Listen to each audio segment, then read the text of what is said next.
Mpendwa mtazamaji na msikilizaji wa Tauliza TV, nikukaribisha kwenye somo la leo, somo la 6 kabisa kwa juma hii. Tunazungumzia kuhusu la foi en Christ seul.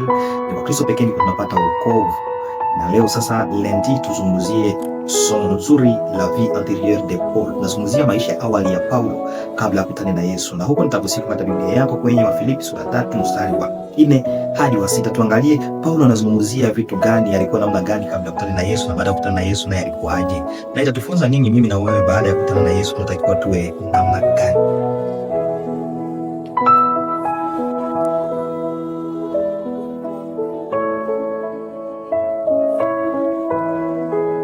Bila shaka mpendwa mtazamaji na msikilizaji, utaelewa kwamba kwenye fungu hili ni fungu ambalo Paulo anakuja kuonyesha jinsi yeye alivyokuwa kabla ya kukutana na Yesu.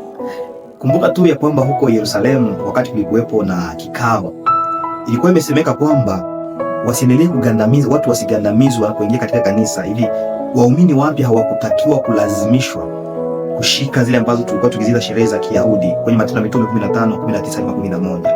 Lakini kulifikia muda fulani hata huko Filipi kulikuwa umefikia walimu ambao waliweka mkazo kwenye zile sherehe, hata mkiwemo pia kukumbuka kwa ajili ya matendo, kwa kutii tohara na mambo kama na yale. Sasa Paulo akaanza kuonyesha kwamba hata mimi kabla ya kukutana na Yesu nilikuwa mtu kama na nyinyi. Anasema kwenye mstari wa sura 3 mstari wa 5. Hapo Paulo anaonyesha kwamba yeye alikuwa amezaliwa katika jamaa la Kiyahudi. Na anasema alitahiriwa siku ya 8. Kwa hivi alikuwa ni mzaliwa wa wana wa Mungu ambao wanamwogopa Mungu. Siku ya 8 akatahiriwa, kushika kanuni, utaratibu ambao ulitakiwa kushikwa. Sio tu ile, lakini pia nazungumzia ya kwamba yeye ni mtu wa uzao wa Benyamini ambaye ni Mwebrania halisi kabisa. Kuhusu sheria anajiita kwamba ni Mfarisayo, watu ambao wanashika sheria, na aliishika vizuri, na alikuwa na bidii hata ya kuwatesa watu na kutesa kanisa. Sio tu alikuwa na bidii ya kutesa kanisa, lakini pia yeye alikuwa ni mlinzi wa sheria asiyekemewa. Kila mara alipokuwa akijiona anakuta kwamba amefanya kile ambacho kinatakiwa kufanya.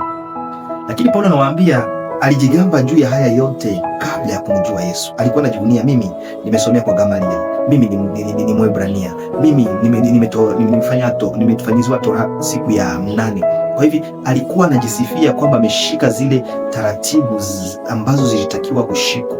Hapo ni kabla ya kukutana na Yesu. Lakini sasa alipokutana na Yesu alijua kwamba hata hakuelewa sheria kulingana na Mathayo 5:11-12. Sasa alijua kwamba ni Kristo tu ndiye anayeokoa. Wafilipi 3:7. Wokovu tunaupata kwa Kristo pekee. Paulo anawakumbusha hata kama nilikuwa nikizania kwamba nashika sheria, sio kule kwa kushika sheria kwangu ndiko kungaliokoa. Nilijikuta kwamba niko mbali na Yesu, lakini nilipokutana na Yesu mambo yote yakabadilika. Nikakuta kwamba wokovu unaupata kwa Kristo na Kristo pekee. Sijui maisha yako kabla ya kukutana na Yesu ilikuwaje, na baada ya kukutana na Yesu ni nini ulichokiamini ambacho kimebadilisha maisha yako. Kama Paulo, unatakiwa kuwa na mtazamo mpya na kupokea Yesu Kristo kwa Bwana kuongoza maisha yako, ukijua kwamba ni yeye pekee na kwake pekee ndipo unapata wokovu. Mbali na Yesu hapana wokovu. Wokovu haupatikani kwa kutii hizo sheria ama taratibu za kidini ama za asili. Tunakombolewa kwa neema kwa njia ya imani. Mungu akubariki. Asante Yesu Kristo kwa somo hili. Tufunze kujielewa kama Paulo, kwa badiliko katika maisha yangu na ya huyu mtu katika jina la Yesu Kristo. Subscribe, like na kushare.